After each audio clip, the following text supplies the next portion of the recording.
Good evening and welcome. Tonight we will be going over the history and geography of Banjul in the Gambia. Now we are on the tablet tonight instead of my atlas because if you don't know, the Gambia is a very tiny place. It is the smallest country in continental Africa, not counting the Seychelles or Mauritius, any of the islands belonging to Africa.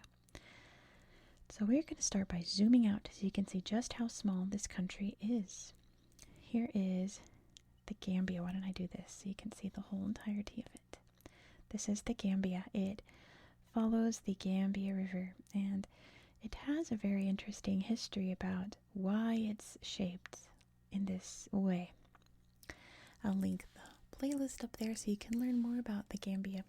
It was one of the first countries that I covered on my channel, and I went deep diving into its history about why it even exists and found some interesting stuff. It's worth checking out. It's one of my least viewed videos, so hop over there after this video if you want to know more about the history of the Gambia as a whole. But I'm zooming out so you can see just how tiny and narrow this country is compared to the rest of Africa. Africa is a place that you don't realize how big it is until you look at the grand scope of it. It is a massive continent. And the Gambia is just a tiny sliver here on the Atlantic coast in West Africa. So naturally, since we have a very tiny country, we have a very tiny city. Banjul is located right here on this island, known as St. Mary's Island. Used to be called Banjul Island. And so you can see the water cutting it off there, creating an island. During colonization, they renamed it St. Mary's. I believe the name has still stuck, but actually, I'm going to save that for the history portion. Why don't we do that? So St. Mary's Island, and you can see that we are in the mouth of the Gambia River, right where the river meets the Atlantic Ocean. And because we're on the Atlantic coast, we have some very beautiful beaches. I was combing through it today, actually earlier today, and found this really cool beach club right here, which there's not really many pictures of it, but it looks like a little hotel resort. It's a Department of State for Foreign Affairs here apparently, but there's a cute little pool and little bars, trees. How cute is that? And then you can go out and enjoy the gorgeous water here in the Atlantic Ocean. A fun little beach town, essentially. Along with a very major port. You can see here the Banjul port with cargo ships docked alongside. And over here as well, there's the Port Authority. And even you can see when I zoom out, you can see big old cargo ships coming and going from the Gambia, maybe to Senegal as well. And it's fun. It reminds me of from San Francisco. When you go like this, it looks almost identical, but even smaller somehow. On this little, it looks like a peninsula, but it's an island. Not a very large city center at all.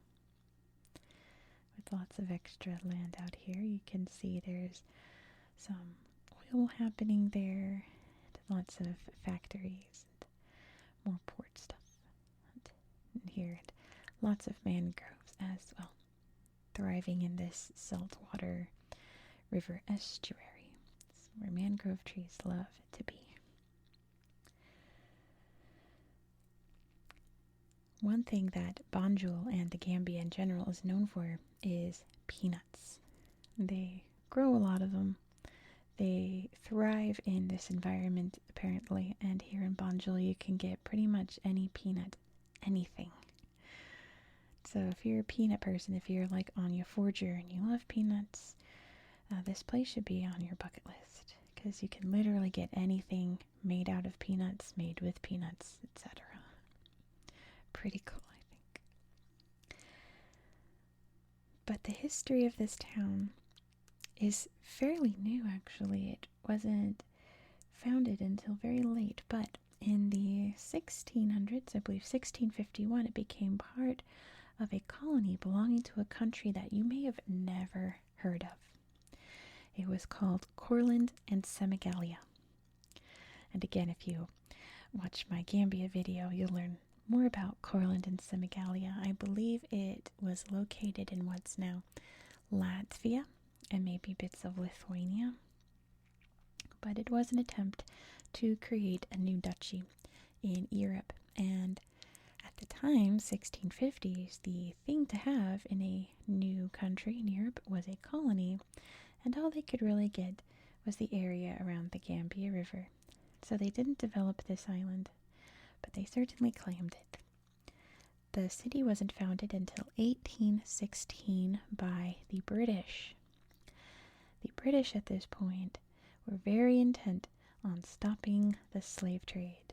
Slavery was on its way out in the British Empire. It would take a couple more decades for slavery to officially end. But they were cracking down on the slave trade, and they built many forts in the cities along the African coast here to keep an eye out for slave ships and to stop them in their tracks. And this was one of them, but it was not called Banjul. Again, I was telling you before, this was called Banjul Island by the locals. They renamed it to St. Mary's because, of course, they did. They're British.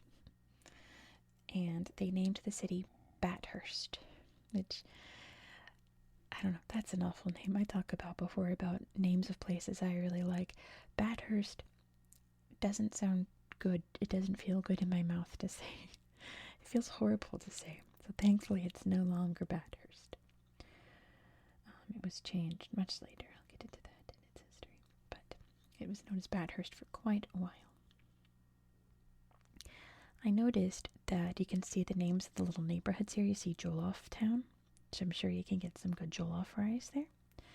Soldier Town must obviously be where the soldiers' barracks were, so on and so forth. And then I saw this neighborhood over here called Half Die. Do you see that? Half Die.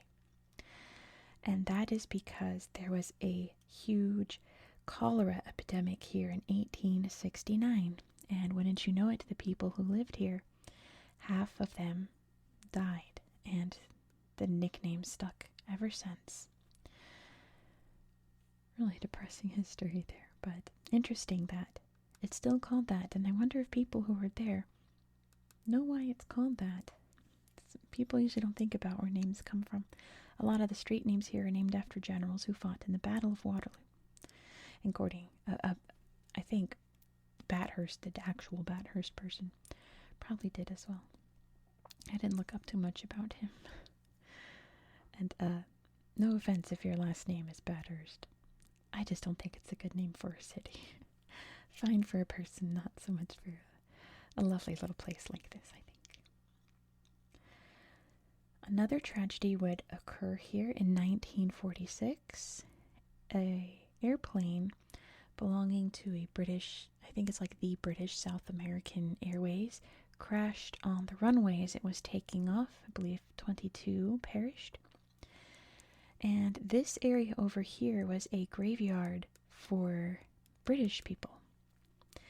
They buried the dead from that accident there, along with people who passed from malaria. Obviously British people who passed from malaria because, we wouldn't want their graveyards mixing with the indigenous population who were, black, they spoke Wolof, still do today, and are predominantly Muslim. We wouldn't want them mixing in our white English Christian graveyards, right? Of course, that's not the case now. But that's how it was. Independence would come in 1965 from the British, and it wasn't long after that they changed the name of the city to Banjul, which is a much better name for a little seaside city like this, in my opinion. It just sounds nicer. Banjul. It sounds like that jewel. Makes it sound pretty, right? And this area was turned into the Arch 22 area. You can see nearby is the General Assembly building, which is actually a gorgeous building. Let me show it to you real quick before we look at some other sites around the city. really architecturally beautiful place. It's giving Brasilia, it's giving Canberra, right? It's this day and age, you gotta have some kind of modern architectural wonder for your government buildings. And what I really like is how green it is. Reminds me of the Canberra government area we already looked at on my channel. Beautiful building here. And here's the inside. This neat dome. Very neat place for the government to work. So nearby is Arch 22, which is probably the most famous monument in the city. And it's really cool because you can actually go up into it, and there's exhibits up in here, and you can see views of the city from it. Not a lot of famous arches has that. I think that's neat. There's the view. So why does this arch exist? It was built in commemoration of a coup that occurred on July 22nd, 1994, hence the name Arch 22 for July 22nd. The man in charge was named Dauda Jawara. He was overthrown by Yahya Jammeh. And when he built this arch, this roundabout here had a statue of him right there. But why is it no longer there? You can see the big bus terminal right here. Look, a big bus terminal right next to it.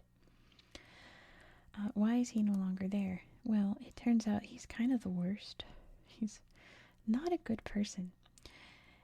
Once the country realized he was fixing elections and stealing money from the government, he fled the country and took pretty much the entire bank savings of the country with him, leaving this country in just financial ruin that it's still trying to recover from today.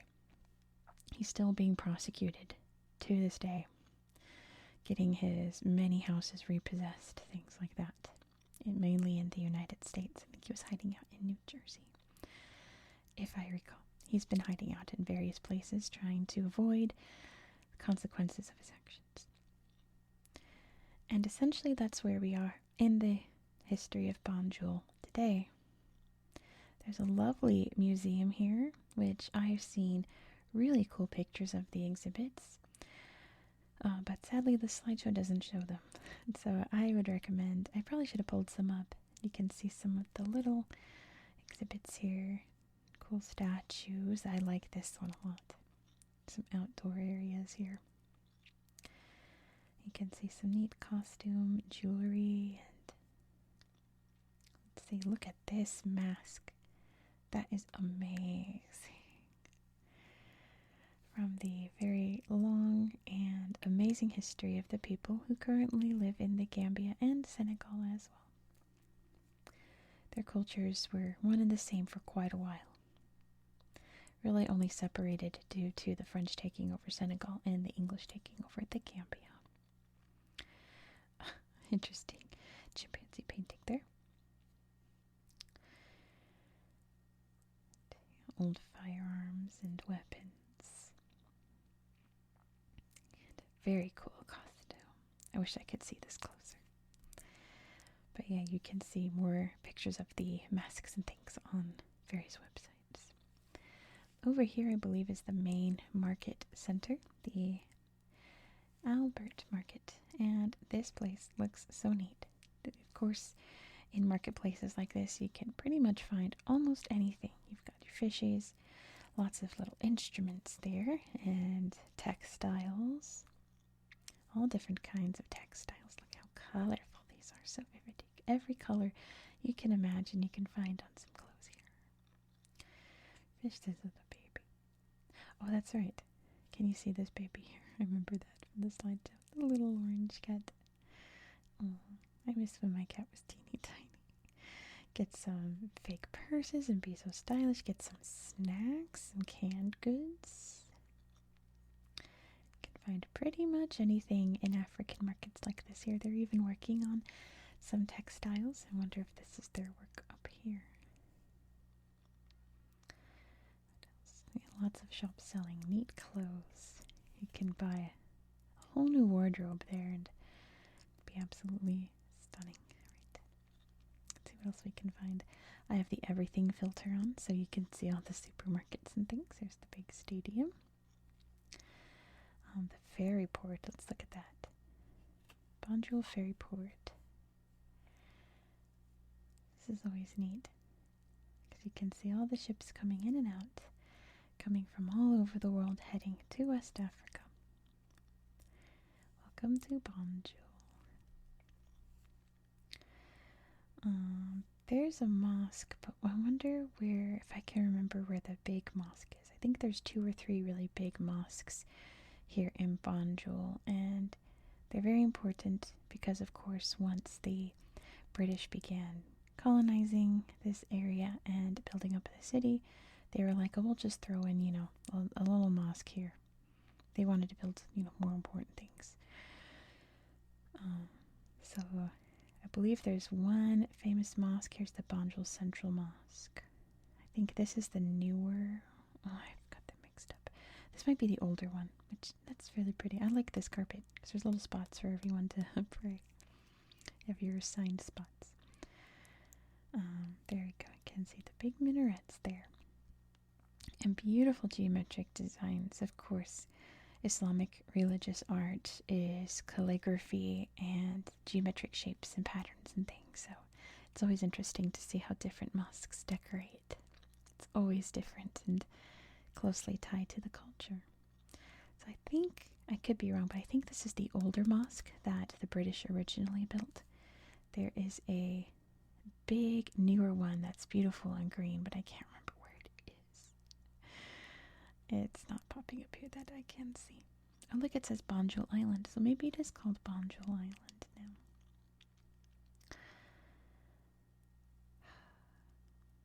What else? I was reading lots of things about a lot of the buildings here, but there aren't pictures of them.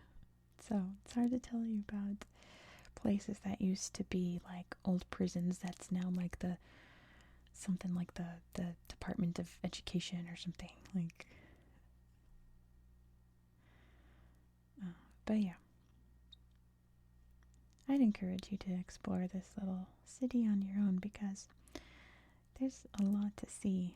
It's a lot of things that you think wouldn't have slideshows that do. Let's see if the stadium does. I didn't check it. Surely there are. Banjul Mini Stadium. Playing some football. And let me know if you find anything else that's really cool to look at, because I'd like to see as well, and I'm sure all of you would too. So thank you so much for watching. If you enjoyed this style of content, please consider subscribing. Next, we're going to be heading over to the Philippines, and I'm excited because I love the Philippines. I love Filipino people, are some of the nicest people I've ever met, hands down. And Filipino food is just on a whole other level. It's so good. Oh, how cute. Look at the baby. So sweet. I love the Philippines, so I'm finally doing a video about the Philippines in this series. It's about time, so I'm so excited, and I hope you'll join me on it. If you learned something really neat in this video, give this video a thumbs up for me. Really appreciate it because my Africa content, as like I said before, really doesn't get any views. So thumbs up will help spread it around YouTube. And also comments. Let me know what you learned down in the comments as well. I hope you found this video to be relaxing and educational. And I hope that you have a good